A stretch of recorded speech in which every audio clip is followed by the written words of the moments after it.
Let me introduce you to the topic of guerrilla gardening.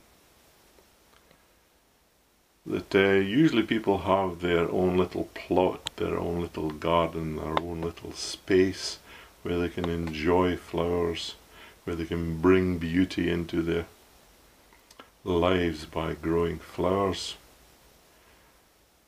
And there has been some studies made about the influence of growing flowers on the urban environment. Places where there's been lots of hooliganism and violence. Once you plant flowers, then the flowers seem to have a calming influence on the environment. That it just seems to calm people down. And what I have here is 3 of the best flowers or seeds that you can use for guerrilla gardening. You can see that this one here is the poppy, and it's beginning to shed seeds already just when I laid it down. But when you look at it here, up the top here, once the seeds are ripe, it's like a little sort of pepper pot, and when it waves in the wind, like that, then the seeds just come out, and there are hundreds of seeds in it. You'd be surprised how many seeds are in there.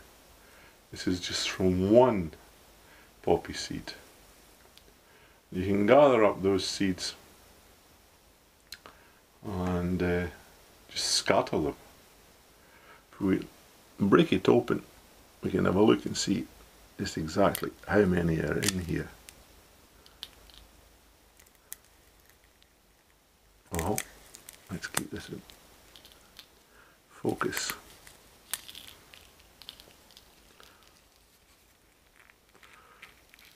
So it's, once the outside shell is sort of paper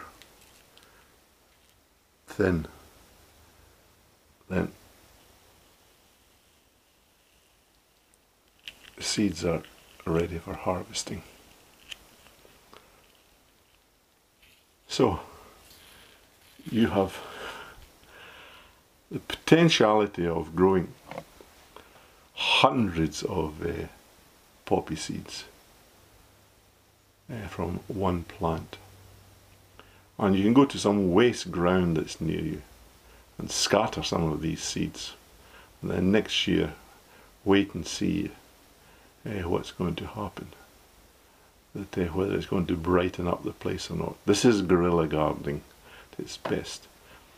The poppies are good because they don't require all that fertile soil. They'll grow almost in sand, especially the Californian poppies, but I don't know, there must be a good gram of seeds there.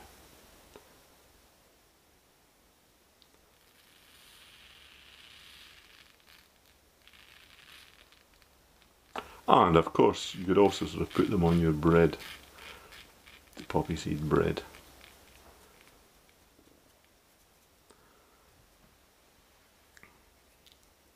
The other one, which is easy to grow, is Columbine. Let's shake this. Can you hear? There are seeds in there now. It's just like a little rattle. Don't know if they'll fall out into my hand. There they go.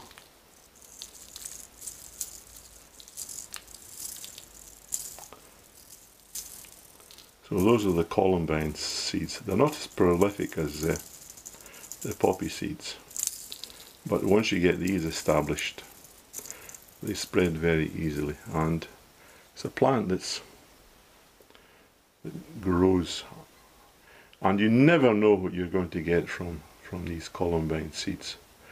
They're never true to species, they're always a bit different. And the third one, which is good for waste ground, is this little beauty here, which is the Foxglove. By the way, the Columbine or Aquilegia and the Foxglove. Both of them are poisonous. So when you open it up, from one little seed pod here, you can see you get so many seeds. Lightish brown in colour. And the pods on the Foxglove, there may be 20 of them, so in the end you may be getting around about the same amount of seeds as you would get from a poppy. So I'll put those in there as well. So those are 3 plants that you can do guerrilla gardening with. And what you need to do is get yourself a balaclava and a ninja suit, and around about midnight creep like a shadow and go out and find yourself some waste ground somewhere and whistle as you go, rather than nonchalantly. Something like this.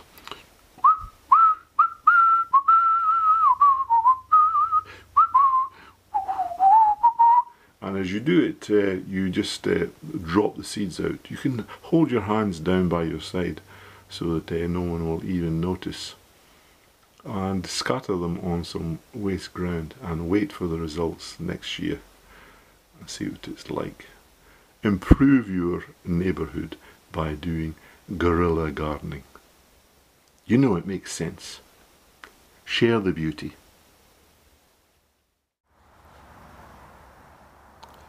This is what it looks like when you break the poppy head open. There are little compartments in there where all the seeds are kept. And when it goes brittle and dry, then that's the best time to harvest them.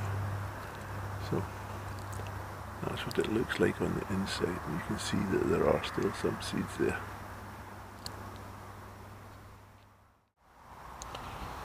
So that's my haul of poppy seeds from 10 heads. I think there might be, I don't know, 10 grams there of seeds. Now I just have to go and find a piece of waste ground that I want to sow these in. I know there's one near here. It's an old sand pit.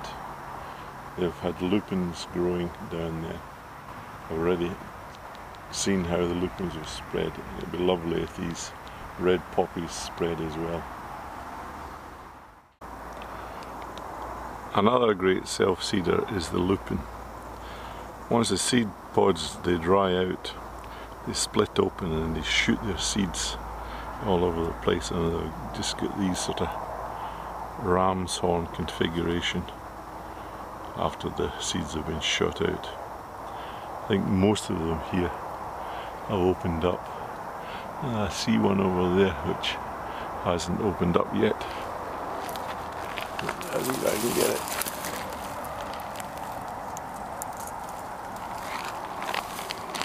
No, that's the lupin seed there. Crack it open. And you can see that these are the small seeds.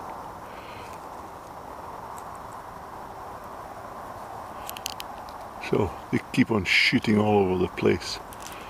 This is going down towards the sand pit.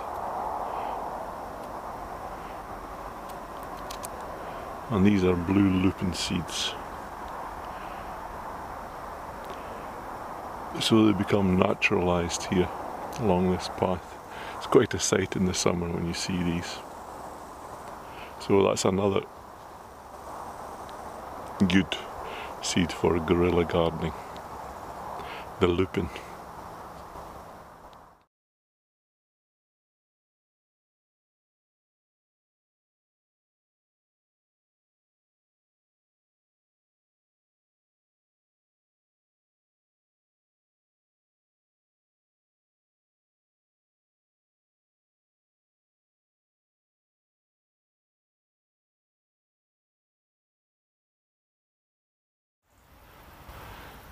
So here we are at the sand pit.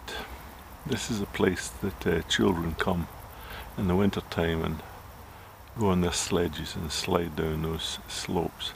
But in the summertime up the top it's all sort of bare, very sort of sandy soil. I think it would be perfect for scattering some poppy seeds in. And I would just like to come along and see that ridge just covered with red blossoms in the summertime. So that's where I'm going to go, and I'm going to scatter some poppy seeds.